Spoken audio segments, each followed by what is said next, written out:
My name is Pete, and welcome to my garage.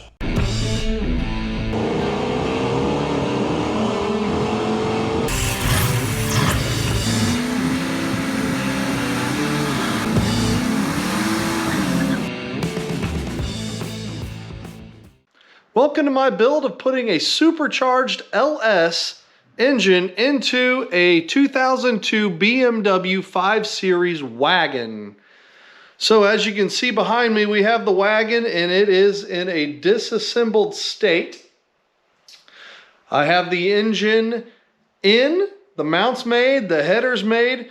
If you're not up to speed on my project, go ahead and catch up on some of the videos because you might be lost if you haven't seen any of them yet. But to recap, here we are. So I have installed an LS engine. It is a 6-liter LS engine, LQ4 out of a truck. Specifically, it's out of an 06 Yukon Denali, so it's Gen 4 internals. However, it is a Gen 3 engine. I have installed LS3 style cylinder heads. These are 823 heads, I believe, off of an L92 engine. Have an LSA Supercharger, also a Texas Speed 228R cam in there. My supercharger here, as you can see, has been ported. As you can see, we've ported the supercharger snout to accept 102 millimeter cable driven throttle body, and also ported the blower case just for more airflow. Open that up. So the next thing we need to do is we need to tackle the accessory drives. So previously in my 3 Series BMW, I had everything running off of a Corvette spaced accessory drive. Everything ran off the Corvette spacing. This is an LS2 balancer off of an LS2 Corvette. I originally ran the Gen 1 CTSV accessory drive, which looks very similar to a Camaro 4th Gen F-body accessory drive. However, it was on the Corvette spacing. That's good and all, except for that whenever you run the supercharger belt, if you run a supercharger and everything, the LSA engine runs everything off the same spacing as the Corvette, as you can see here. However, they add a third belt that is an 8-rib supercharger only belt. So I went ahead and I bought an AC Delco harmonic balancer, factory replacement for the LSA engine, and I need to get that installed on my engine. Also, as part of this, I have a water pump that is off of a LS3 or LSA. They use the same water pump. I got a brand new water pump for this engine, and mainly because my LS2 style water pump that I had previously had the outlet right here coming off of over here. Well, that's going to get in the way of all my supercharger belt tensioner stuff. So for the LS3 and the LSA, they moved the outlet over here to this side of the water pump so we can have room for tensioners and stuff like that. So I did get a brand new water pump for this engine. So first thing I need to do is I need to get this balancer on there. One thing to note, on this balancer there is a keyway. On pretty much every other LS engine there is no keyway on the balancer. The reason there's a keyway on this one is because it is supposed to drive the supercharger, and therefore they don't want this slipping on the crankshaft. So what I'm going to do is I'm going to do something called pinning the crankshaft pulley. So I got to put a pin kit in this thing. So that's what we're going to do next. I need to install the balancer and pin it.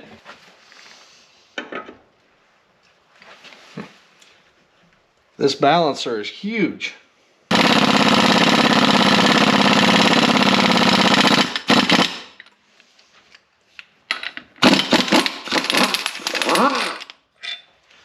Alright, so my balancer is fully installed.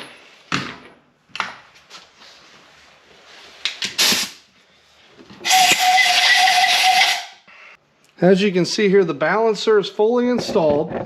However, I need to pin it because this crankshaft does not have a keyway like this factory balancer has. So about 180 degrees off of that, I'm going to install a pin.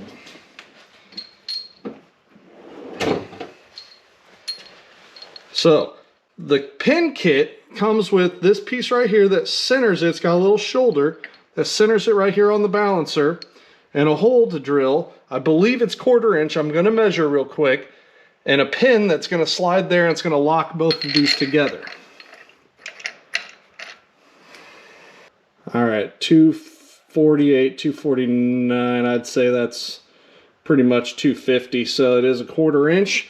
So I'll make sure I use my 1/4 inch drill bit, and it might take a while. Let's see how it goes. I don't know how easy that is to drill. All right, come on, baby. Whoa.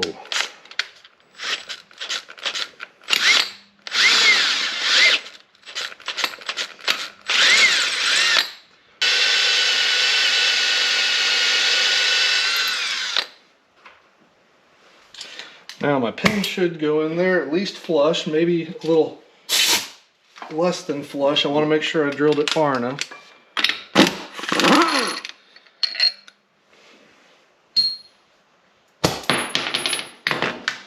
Get all these metal shavings out of here.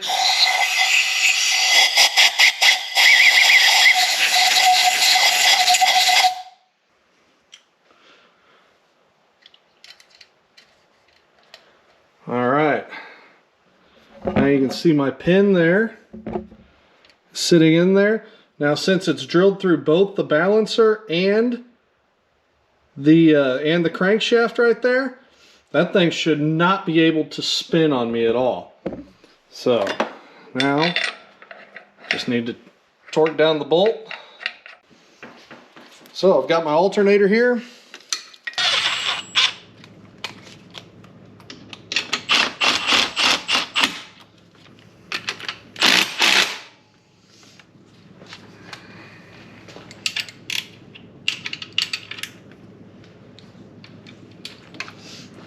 Okay, now I can install my power steering pump, which that might be interesting because of the throttle body and all that.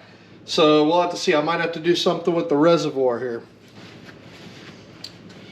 All right, as you can see, this is the Gen 1 CTSV power steering pump, and I have already shaved off the back of the pulley to accept this fitting right here. It's a stat that accepts a -6 AN fitting to make this go down to a steering gear. This was what I did on my 3 Series, and I can probably repurpose it on this. I just need to get a banjo fitting with a -6 on the end, so I can then hook this one up just like I did my last swap. Oh wait, that might fit.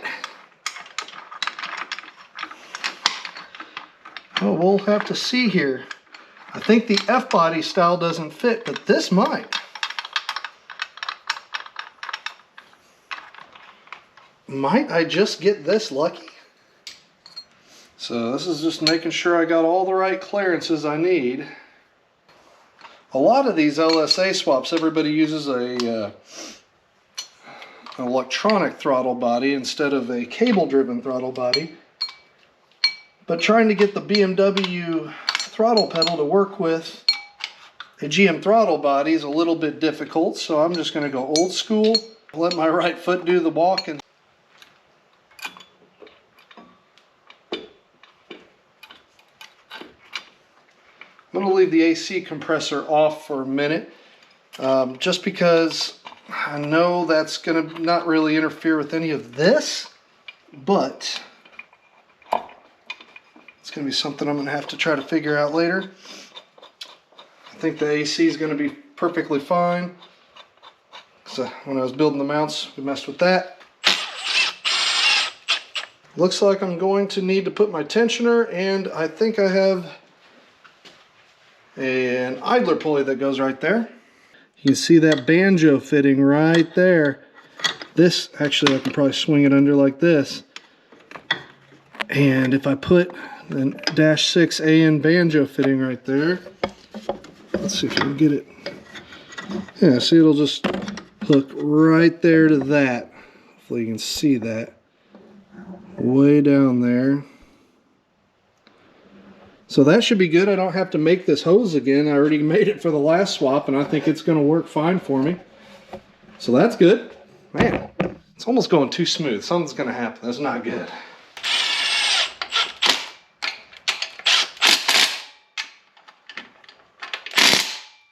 Tensioner. Let's see what else I got in the box. All right, I got my other tensioner I got my idler pulley here. Man, hell yeah. And I got the serpentine belt for this.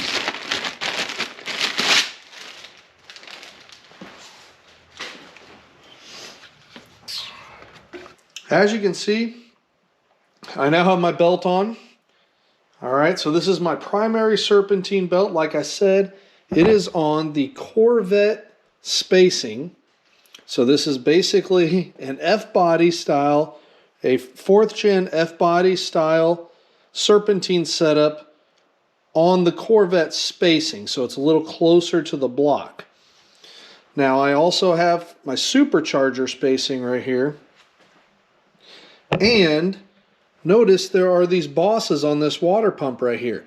There is a bracket that bolts onto here, and the stock LSA bracket bolts there. And that bracket holds on an idler pulley right there, and another idler pulley down here, and then off to the side over here, there's this bolt hole, and then these 2 bolt holes, I believe. It's this one and this one, I believe. Those 3 bolt holes are for the supercharger tensioner. So the belt needs to get good wrap around right here for it to not want to slip on this, but we also don't want it to slip on this lower pulley down here. So we need to make sure we have good enough wrap around around the idlers that we're going to install right here. Now, if I buy this tensioner right here is probably, I think it's about $200. The bracket for the tensioner is probably, God, I think it's another 60 bucks, plus about 60 bucks, plus 2 pulleys. I'm literally looking at probably, without doing the math, $400 in pulleys and tensioners. I do have, from when we upgraded another vehicle, the stock upper idler, this 100 millimeter idler. Whenever they went with a smaller belt, they ended up having to go with a little bit bigger diameter idler. So I inherited this.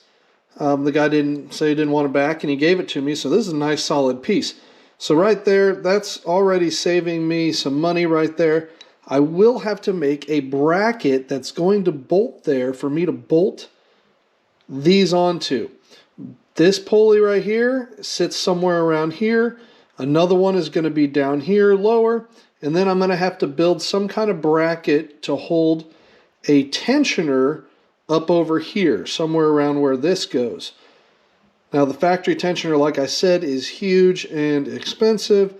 I have an idea of what I think I'm going to do for that, and I haven't, I need to go to the parts store and buy a tensioner or 2 that I've been looking at to see if it'll work. I don't know. I'll have to see. It's going to be tricky. I need to get my pulley installed on the snout here. So I just need to pull this off. I may be able to just use a 3-jaw puller on it. I'm going to give it a shot, see if it works.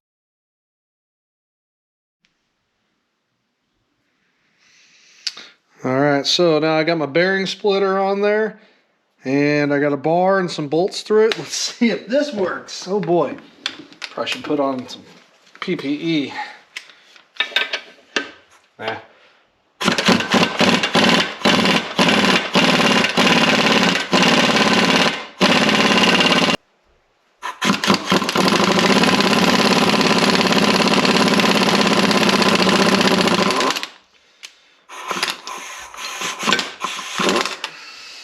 Where there's a will, there's a way. There we go. Okay, so I've got this hub from ZZ Performance, or ZZP. This company does a lot of like GM 3800 supercharged stuff, a lot of stuff with the Ecotech engines now. They do a lot of the smaller stuff, but they also have a few things that fit the LSA. In order to get this on, we can either press it on with a press, or I'm going to try a little trick and put it on by heating this up in a toaster oven. If I heat this up in a toaster oven, I should be able to just slide this on. So what I'm going to do tomorrow is I'm going to put a socket on the bottom of this to support this shaft right there, and then we'll just take a press and I'll press down on that until it's flush, and that should be good.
Alright, now that I got my hub put on, I installed my pulley to make sure that I can spin it freely.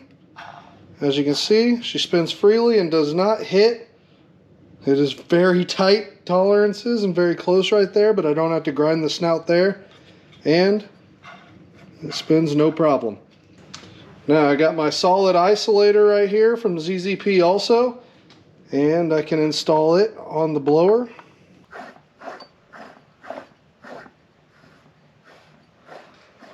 Alright, now we are talking.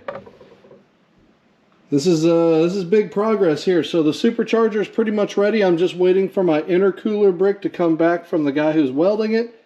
I did have to send out my intercooler brick to be reinforced. One of my buddies, Matt, he cut me some plates on that awesome laser cutter. We cut some aluminum plates, and he had one of his buddies who does a bunch of aluminum welding weld the plates on the ends of this brick right here. So now I have a reinforced brick that hopefully is not going to cave in the end like that last one, or like it did before. And now I can get it reinstalled into my blower lid right here. Now, before I do that, I'm going to clean it out because this had some oil going through it. I want to make sure that it can transfer the heat as effectively as possible. So I'm going to clean this up a little bit.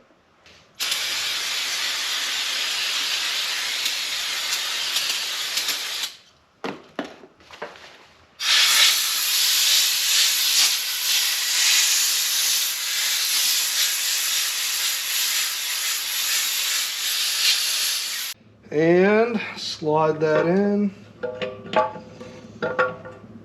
Oh, come on.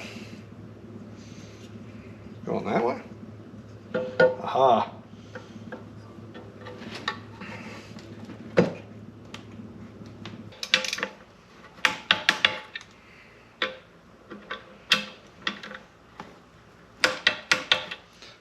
To top off this supercharger, got to put our lid on here.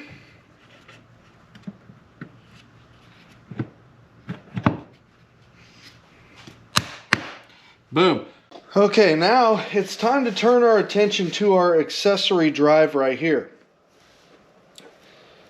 Now the depth of this belt is going to be a little bit further out from my supercharger belt compared to my serpentine belt. So I need to build a serpentine belt system for this thing. And being the cheapo that I am, I could just buy a factory LSA style, but then the pulley that goes right here with this smaller pulley might be too small, and I would have to upgrade that pulley, and I'd be in for probably $400, $450, $500 by the time I did those upgrades. So at this point, I might as well just design my own style. And one thing I did is I found this 8-rib belt tensioner right here. And this is off of a Cummins, basically a semi-truck, so a heavy-duty Cummins. And this right here, 8 ribs, and it pivots in the correct direction, I believe, so it can tension and pull in this direction. Now, in order to mount it, it's just one bolt that mounts it, and then there's a little peg right there that's going to go into a hole. Now, one thing I need to do is I need to design a plate that's going to bolt down to right there with a hole in the center, and then I'm going to have to make a mark for this hole and drill it, so therefore I can index it and it not want to turn. My pulley is fully installed, my water pump's fully installed, so at least everything's going to be at the proper depth. I would really hate to try to get this together and it not be right, because then it's going to go throwing belts and all sorts of stuff like that. And if you've ever had a supercharged car and throwing belts before, it can get pretty annoying having to replace belts at 40 bucks a pop or more. So I want to try to make this right off the bat. Alright, so I just cut out this square piece to be my mount for this tensioner here. I threaded this hole with a tap, a 10x15 tap for that, and then I also drilled a little 5/16, I believe it was, 5/16 hole right there for this dowel pin to go into. So now I can just bolt this on here. So now I have a plate and I have my tensioner right here. This tensioner tensions this way to relieve it, and then it snaps back like this. So I think this tensioner is going to have to sit somewhere around right here. So I need to figure out exactly where I need to place this thing to get my alignment correct on my belt spacing here. And that is going to be a challenge. So I'm thinking build a bracket that comes off of here.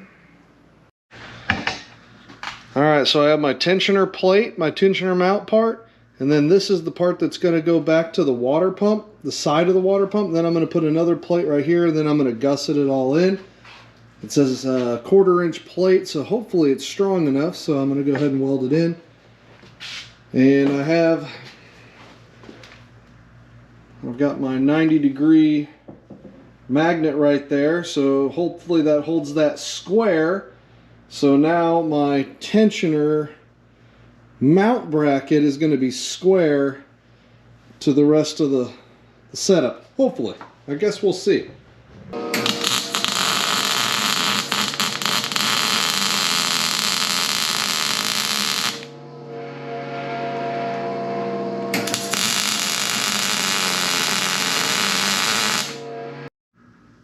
Alright, now I got my bracket where I wanted. I took 1/8 of an inch off of right there, and I slotted this hole a little bit so I can adjust it. And if you see right here, I am now in line with my supercharger pulley. So now I need to make a bracket, a big plate that goes and screws into 2 of these bolt holes. So I'm going to make a bracket that bolts into that hole and that hole right there. And then once I get that bracket on there, I'm going to make another plate that goes across all the way through. And then I'll have to sleeve this hole right there. But that should make it pretty strong as far as my mounting for this tensioner right here. Alright, so I traced out the pattern for the cylinder head, kind of right here, that's going to run on a plate that I'm going to build for back here. And then I'm also going to have another plate go across right there. And I have this, I don't know, it's threaded, but I'm going to use this as a spacer. It's 7/8 of an inch. So I'm going to space that out and use this as a boss in between, or a sleeve for the bolt. So therefore, it'll be stronger and I can put another plate and then box it all in.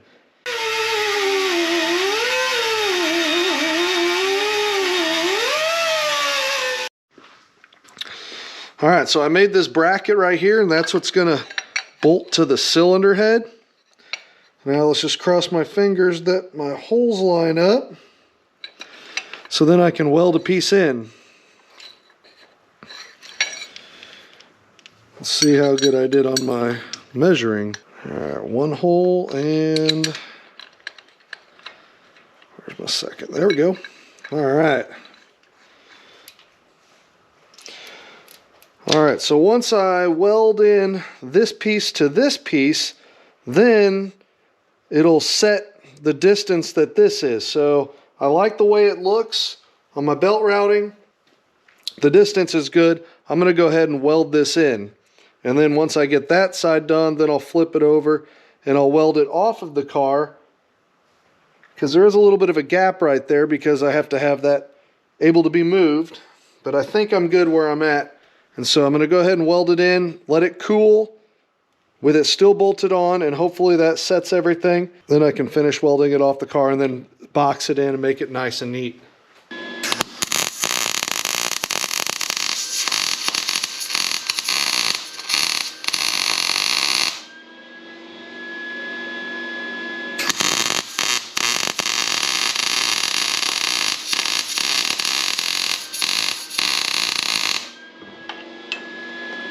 So this other piece that needs to go in there needs to be, looks about like 4 1/4 inches long. All right, so I got that piece I'm going to put in that side bolt that goes into the side of the water pump. Here's a hole, and the other one's behind here that goes into the cylinder head. And so I'm going to weld that sleeve in, and then out of this 3/16 angle, I cut a piece that's going to go right over the top of that. And so it's going to box this up. So then that should be pretty strong. And with that piece in here that I had found, that's 7/8 deep, I can get a longer bolt in there, and this won't collapse whenever I tighten this down. So that sleeve's got to be in there.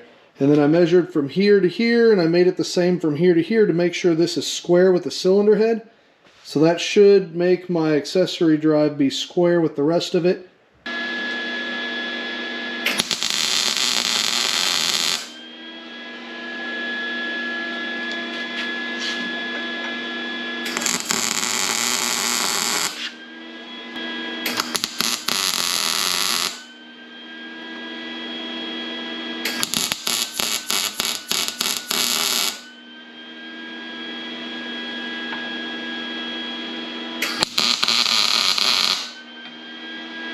Alright, here we go.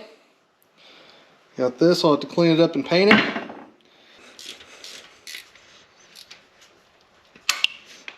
Alright. Now, go ahead and put the tensioner back on.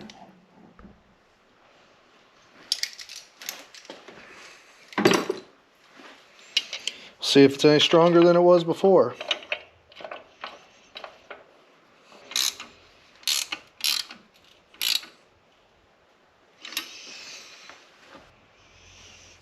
The angle that this is sitting at is about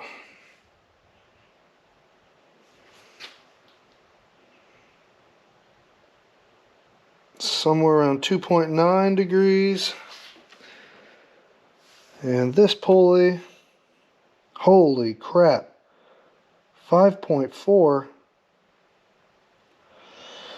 Oh man. I think when welding, this thing has moved a little bit. I really need to pull this out at the top. So like that pulley right there, 2.2 degrees. This one's really hard to get, but 3 degrees. 3.6, what the hell? Alternators at, well, about 3 degrees. Water pump pulley, that's kind of about 3 degrees. So this thing needs to be about 3 degrees, and I'm at 5.5 degrees. So I need to pull this out a couple of degrees, and I don't think just pulling on it's going to do me any good, mainly because, well, I'd have to really bend the hell out of that, and that's welded pretty solid.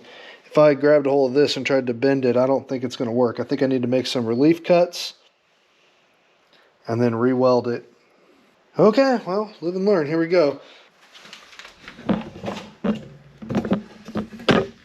You can see I got my screwdriver as a shim, and you can see how I've opened it.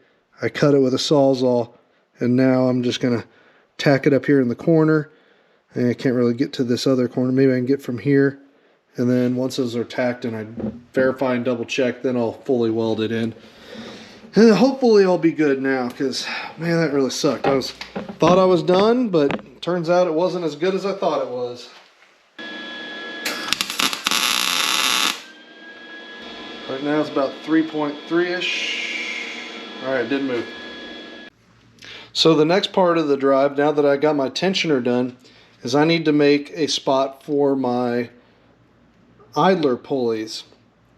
So I'm going to have 2 of them. One of them, all right, so I made this plate that's going to bolt with 3 bolts right here to the water pump. So that should be pretty solid. And I got 1/4-inch plate right here. It's 1/4-inch steel. And then I got an idler pulley that I have threaded right here. But I am also going to put a nut on the back of that and weld the nut to the back of it. So not only do I have a 1/4-inch of thread right there, but I've got, oh man, it's probably at least a 1/4-inch, probably, not quite, probably 3/8 of an inch. So extra threads, so I can get extra threads on there as this bolt goes through that 1/4-inch. So I think that'll really help strengthen it up. I hope it's going to be okay having, you know, this long of a bolt, but I do have spacers behind it.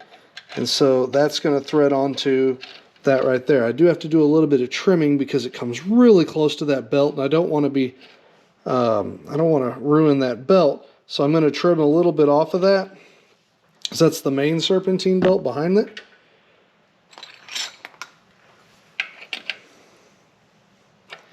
So there's that idler pulley. And the way that the supercharger belt is going to go, I've been using my regular serpentine belt. My 6-rib belt is kind of a mock-up, but the problem is it's really long compared to what the supercharger belt's going to be. But if I put it on there kind of like it's going to be, you can kind of get an idea of how this is going to, how it's going to be routed. So this is going to wrap, but this is also going to have another pulley up in here, which this pulley is going to be up in there. But of course, this tensioner is going to be somewhere around right in there. So that should give me some pretty decent belt wrap around the supercharger pulley, and have a compact serpentine drive, or I guess compact blower drive on that tensioner and everything for the supercharger. So hopefully I don't run into any belt slip issues. And I guess in the end, if this doesn't work out, then I splurge for the factory stuff. But you know, saving some money right here, and hopefully it works out. Okay, so what I've done is I have my main bracket that bolts to the water pump right here. And then I welded another bracket to the back side of that comes awfully close to that belt, but it does not touch the main drive belt. So then I took my pulley and I kind of eyeballed and did some measuring of where I needed to go as far as getting the correct amount of belt wrap. And that was pretty difficult to do. However, in order to make this happen,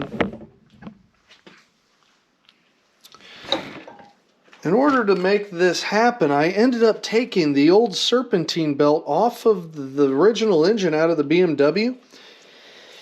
And it just so happens to be, according to this, it's 60.5 inches, but it's a 6-rib belt.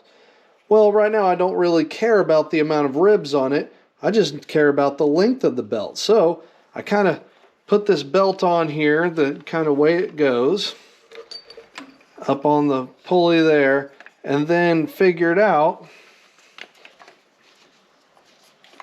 what I need in order to make this work. And I pulled this tensioner over and kind of realized where I needed to put it. So then I drilled my hole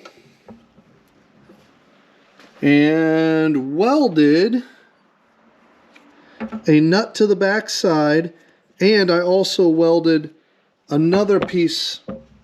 I welded another piece of 1/4 inch angle on the back side of that, but I turned it perpendicular so it can give this thing some strength.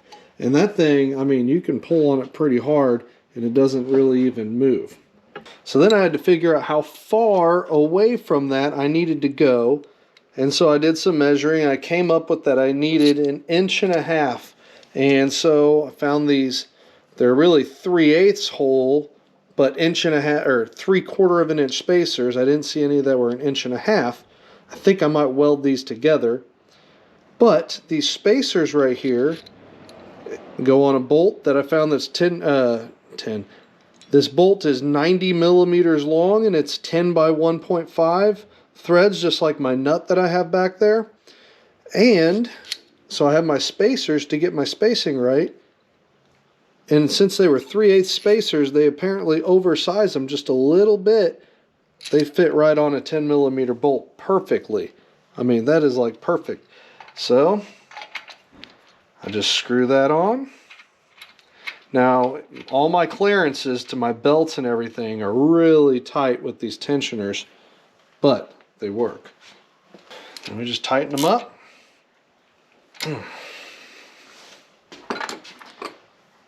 And using my 1/2 inch breaker bar here, should be able to get this belt onto that pulley so we can check everything. And I want to make sure I'm on the inside ribs of all these pulleys. And voila! I don't know how well it's going to work once I actually start the vehicle up, but the amount of belt wrap I have right there goes all the way pretty much around, plus it goes up a little bit. And the crankshaft balancer actually pulls on this belt, this side is pulling it, moving this direction. So it's basically pulling down on this, and then it pulls on the pulley in a clockwise direction, just like the balancer is pulling. And then all the tension gets picked up on this tensioner right here, hopefully picking up any slack and keeping this tension. You can see my marks right here. I'm about midway through the range of that tensioner. I'm hoping that's going to work. I guess we will see in the end. But it looks like this is going to work with this length of a belt. So what I ended up doing is I went ahead and I placed an order for an 8-rib version of this same belt. I hope that this holds enough tension on there to keep it from slipping. If not, then I guess I can bite the bullet and buy a factory setup. So far in this one I got like $100. The factory one I would have spent probably $400 or $500. So I feel like I saved some money right there. As always, thanks for watching, and be sure to like and subscribe. I appreciate it, and stay tuned for the rest of this build.